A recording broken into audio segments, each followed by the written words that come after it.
probably heard before that the key to drawing is observation. It absolutely is. Observation is the holy grail of drawing. The issue we face when observing a subject to draw is that our brains get in the way.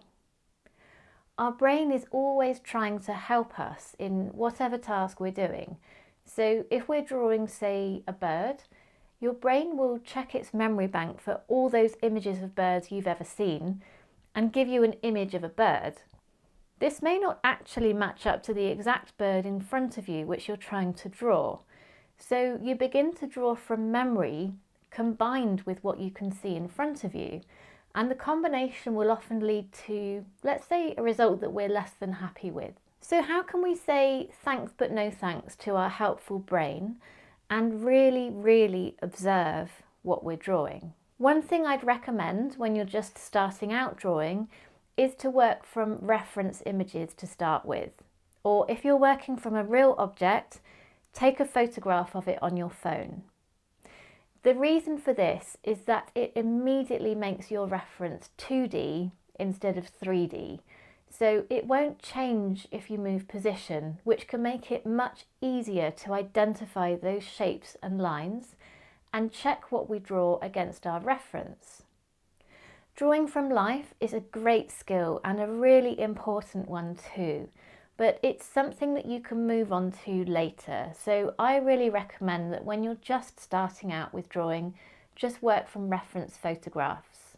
When we're translating a complex image, such as this one, to a simple sketch, there's an awful lot that we're having to do to simplify all those shapes and marks and colours and textures into a simplified collection of shapes that we can sketch. If you're able to, just removing one of those factors, like colour for example, by turning your photo black and white, can help to reduce the overwhelm. Spend some time looking at your reference without actually drawing anything. Try not to look at the whole image at once, because this will just make your brain cut in and scream, "Oh, it's a bird," but instead trace your eye around the edge and just look for shapes which make up the overall structure. And pay attention to any angles that you can see. Another technique which can be helpful at this point is turning the reference image upside down. It's much harder for your brain to jump in with its helpful bird suggestions if it can't interpret the bird reference. It's then much easier to look at the bird as a collection of shapes and lines and angles which you can observe and translate into shapes and lines on your page. You may actually find it easier to construct your whole sketch like this with your reference upside down. So it's a great technique to have in your back pocket. Another tip for observing well is to look at the shapes of the negative space. That is the area around the bird. Sometimes that can be a little easier to connect with than the shape of the bird itself.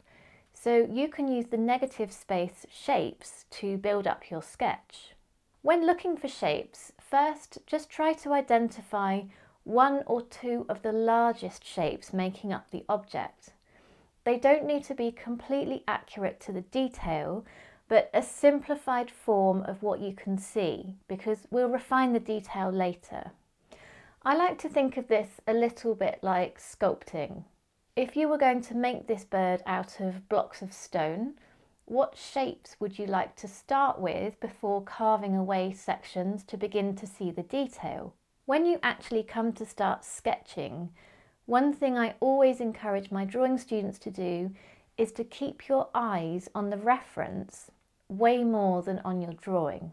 We will naturally want to look more at our drawing to check that what we're drawing is right. But the more time we spend looking at our drawing, the more our brain takes over and starts telling us what we need to do instead of actually observing what is in front of us.